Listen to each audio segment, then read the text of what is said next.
loud. All right. Anyway, guys, so as you're looking through these terms here, starting off with Oliver Cromwell. Uh-oh, that sounds like a wild name. Anyway, we're making our way down.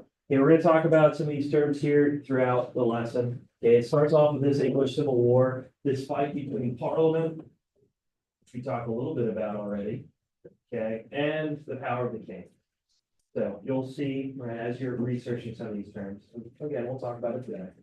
England wants to try to hold on to this divine right idea too. Okay, this viewpoint where the monarch is chosen by God. But thanks to some reforms early on, think about in chapter 1, there's some sort of great charter that was put out early in England's history. What was that great charter called? Someone other than Jason and Elaine, I'm sorry, someone else. Audrina. Yes, the Magna Carta. Good job. Anyway, up to this point, though, well, the king kind of did what he wanted anyway. So he would dismiss Parliament constantly if he wasn't really happy with things. Anyway, we'll mention, because the drain of finance is constant warfare, it's age of exploration, and disputes over religion. This is going to bring this civil war to an end. All right, anyway, so here are your terms. So cavaliers and roundheads, they're technically two different terms, right? All right, I'll just put that together though, so that you guys can see the verses. I guess I could put a verse there. Cavaliers, roundheads, they're two different groups of people. They're the ones who are fighting it out in this English Civil War. Okay? So I'll give you guys some time here.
Bless you.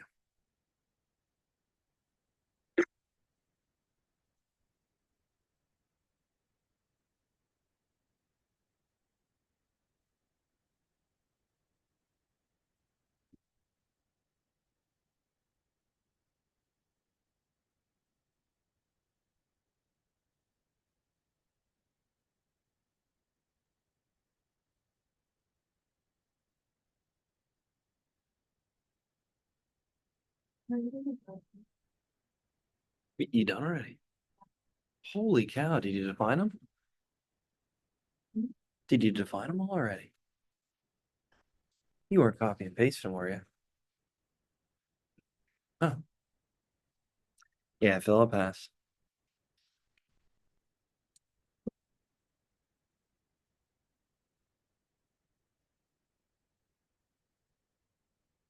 Oh, Peyton current event for Friday then, okay. All right. You and Calvin.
Working on terms here, Naomi.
All right, okay. So the terms here, I'm gonna go over a few of these here with you guys right here in the terms, and then when I get to the lesson, it'll give you a better idea. Right, there's a lot of names here, a lot of different groups, and I'm gonna try to keep it as basic as possible here to help you guys understand it. Because there's a lot going on. Just like the Wars of the Roses, you guys remember that? So another civil war here in English history.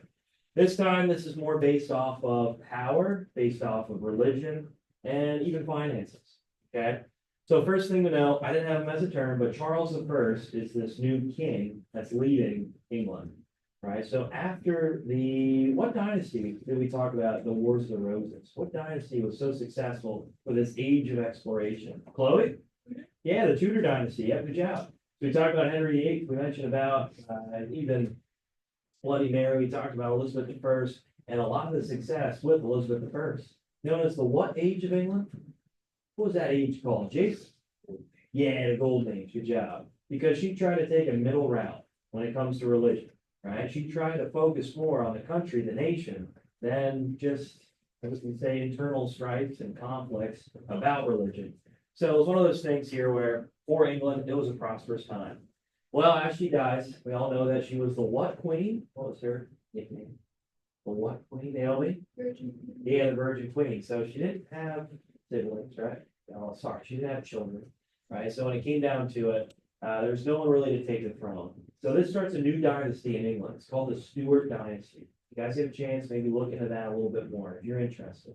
Right? Here at the Stuart dynasty, they believed, along with the latest trends in Europe, all right, let's face it, with France, with Russia, who we talked about. I know I didn't get to mention about it, but Russia with a P, and even Austria, they're all going through this idea of this age of absolutism, this divine right theory, this idea that these monarchs are chosen by God. So England, well, they already had parliament established ever since this Magna Carta in the 1200s. Remember? All right. So with that being said, this was a struggle. This was a conflict between a monarch and parliament, like the representative body of the people of England and the monarch. Anyway, Charles the First believed he was a divine right ruler. It's like, hey, look what Louis is doing here in France. I want that too. This would be awesome. This would be great. All right, look at Ivan the Terrible over in Russia, and then obviously Peter the Great. This is great. This is wonderful. I want a little bit of a taste of that. This luxury living, this life, literally as a king. But for England, they had a little bit of a different situation. They had parliament there. So the representative body of the people are like, you can't live like this. We're struggling to put food on the table, right? We're having an issue here when it comes to our finances, right? We're in costly wars, obviously year in and year out with France. Okay, so you're constantly raising taxes to live this great life. We're not like these other places.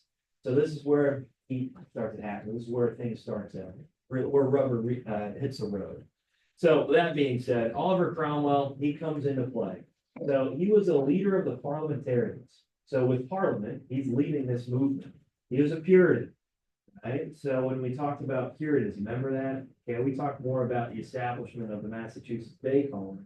But here, this was a strict religion. You weren't even allowed to celebrate Christmas. What? Geez, entertainment, forget it. Remember Globe Theater? These Puritans tear it down. because entertainment's the view of the devil. Oh my gosh. So you can see why many people here look at the Puritans like, do we really want to live like this? But they had a huge following. Anyway, so for Oliver Cromwell, he leads the parliamentarians known as the Roundheads. Why are they called Roundheads? Do we know? Okay, Jason, go ahead. They all have bold.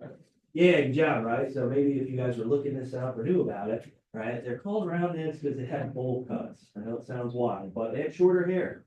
So these people that supported Parliament over the king, they're known as Roundheads.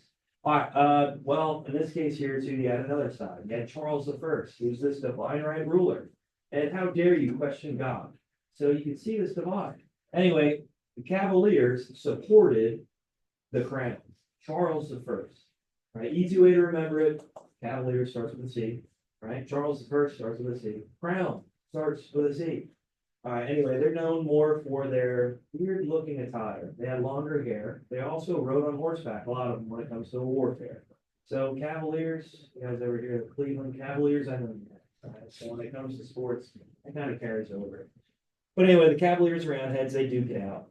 And this is going to lead to a lot of conflict between the two powers. And eventually we'll actually see Oliver Cromwell win. So Parliament is actually successful. Well, what happens to Charles I, the king? Well, you guys read a little bit about that. What happens to him? This divine right ruler, Jason? He's executed. Oh my gosh. So he's the first monarch here, divine right ruler, that gets executed. Right? We'll talk about more here down the line. Hello, Mr. Bowman. Do you want me to send her down or? Oh, okay. Alana, did you send in your fundraiser for archery?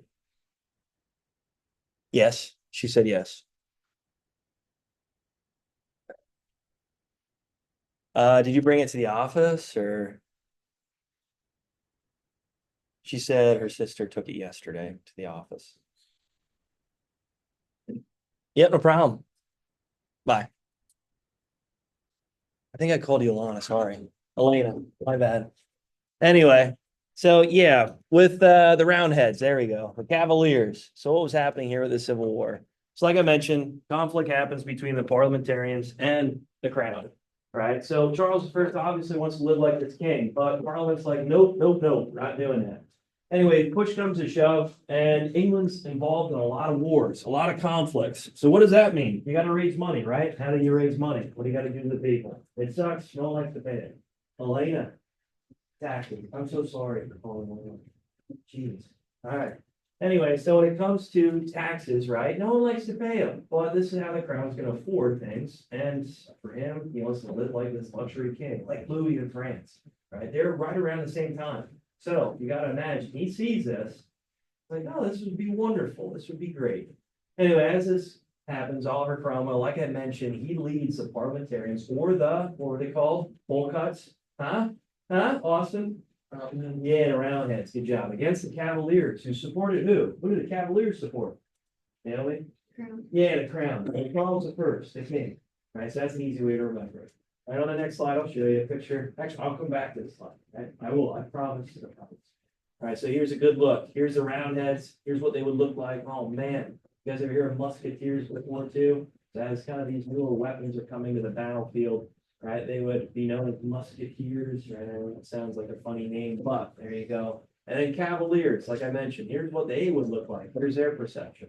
So you can see their clothes a little bit more lavish, I guess, more luxury looking. Longer hair, it's a little beard here too, and they were known for riding on horseback. Cavaliers, makes sense. All right, I'll make it back way back here. All right, so as Charles I, well, as this war happens here, obviously the Roundheads, Cromwell wins. So they take Charles I and say, enough's enough, buddy, and they behead him. They kill him. Oh no! All right, so again, this is the first time we actually see a monarch, a divine right ruler, so they say, beheaded in front of the population. He doesn't get killed by guillotine, right? We'll talk about the guillotine later down the line when we get to the French Revolution. But he does get beheaded by an axe. God. All right, so as he's beheaded, what happens? Well, Cromwell takes power.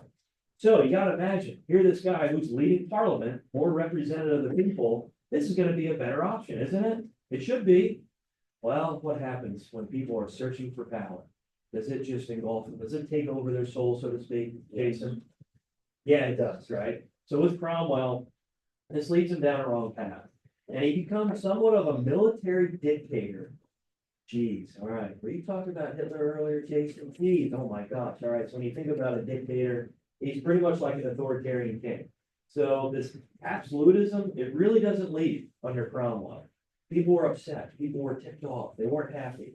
They're like, this guy is not much better than Charles I. Actually, he's far worse because he's a Puritan. They don't have fun at all. They don't celebrate Christmas. They don't let us go to the Globe Theater to have fun and embrace these plays and awesome, forms of entertainment. So in other words, England wasn't too happy, let's face it. But could they do anything? No. All right. So anyway, what happens here? I have it up here that Cromwell gets killed. He also gets executed, but it's a little bit of a different story. He actually dies. And then later down the line, when Charles II comes into power, think about that. So they just behead Charles I, the king, because he's the divine right ruler. They don't want to follow his line. So as they behead him, they go to this idea where Parliament's leading, but Cromwell takes the power and runs with it, becomes more of a dictator than anything. Obviously, the English people aren't happy. So once he dies more of like an ailment, kind of like kidney stones, poor immune system. He dies. So people were like, you know what do we do? What do we do? Do we want what Cromwell was? No. Do we really want Charles again? No. But it was a little bit safer under Charles II, well, Charles I here. So let's just put his son into power, Charles II. Let's do it. Can you imagine that? Here you fight a civil war, right? You behead the king, right? You lead in a direction of parliament, but it wasn't actually parliament, right? Where people elect, obviously in a republic. So they go back to the absolutism. They go back to the monarchy. It's like, why would you do that, right? Jeez, we tried it before. It failed. Anyway, that's what happens. So it says Cromwell gets killed. They actually dig up his body because he died. They dig up his body and chop his head off and try to show this execution and put it on a pike. And they're like, oh yeah, we killed him. It's like, yeah, you did. He died before. But they wanted to make an example. They want to say, hey, this is a new turning of the leaf. Does that make sense? They want to try to move on and say this time period where England went down this route with Cromwell, it's over with. Okay. Like I mentioned with the Puritans, they're pretty violent. So if you were embracing any type of themes of entertainment or even holidays, so to speak, they would crash down on and actually kill and murder many of their own people. So with Cromwell, it wasn't good at all, even though it was supposed to be a lot better. All right. Anyway, so what happens there? Well, as Charles II comes into power, he doesn't really reign too long. So, well, another king comes into play, James. I know it's confusing. I know that's why I said, hey, I'm going to give you the run. So James comes into power, and he wants to lead like a divine right ruler. Oh, geez, do you see that? Do you imagine it? They wanted to put a king back in place, and then, yeah, he goes right back to this divine right ruler. So what does he do? He tries to disband Parliament. He tries to push him away. He's like, yeah, we don't need you. Is that going to work though for him? No. So what does Parliament do? I guess you'd say the roundhead, so to speak. Well, they look to a person from southern France. They look to his name's William, but they look to William, who has somewhat of a tie to the English throne. They said, hey, please come in here. We need to overthrow this absolute monarch in England. We can't stand it. We want to shift away from this divine right idea. So William and Mary, this is where they come into play. So he's from Orange, which is in southern France. So whenever you see William and Mary of Orange, it just means a location in southern France. So he comes in, and there really wasn't much fighting. Actually, many of the loyalists to King James here, they actually jumped side and joined William and Mary's side. They're like, yeah, we're over this. I mean, this constant fighting needs to end. But let's get back to normal here. So they back William and Mary, and there's really no bloodshed at all. At all. I mean, there's some, but not much. So that being said, William and Mary, they accept the throne of England. And what they do is start the Glorious Revolution. So the Glorious Revolution, this establishes an English Bill of Rights. So this solidifies even more that Parliament is stronger than the monarch. The representative body of the people, the republic, the people elect people in, right? That's more powerful than the king. So what does it do? It creates a constitution, right? Are they going to get rid of the monarch? No. But the monarch doesn't really have much power when it comes to Parliament. Parliament makes all the decisions. People vote on what decisions should be made, what policy should happen. So in other words, the monarch, what are they there for? Just more of a figurehead. You guys know what I mean by that? They're just there, kind of keeping the tradition alive. Right? With William and Mary, though, they accept the idea that Parliament should be above the monarch. This constitutional monarchy is created. So they have a written set of laws and amendments, so to speak. And with that, the glorious revolution starts. So here we have it now. Finally, the republic being formed in England. So the monarch isn't a divine right, but it's ruler. Right? And we'll see this kind of spread all throughout Europe, France eventually. We'll see this spread to other places. And yeah, this is going to be an inspiration to the American Revolution. All right, there it is. Yeah, picture of it. Cool. Roundheads, Cavaliers, not bad. All right, like I mentioned, we'll talk about constitutional monarchy. Okay, this is limiting the power of the king. So the Constitution is up here. Now the king's here. Right, and again, they don't really have much power, but Parliament has more of the power than anything. All right, is there any questions? I know I went through the English Civil War pretty quick, but that's the main gist of things.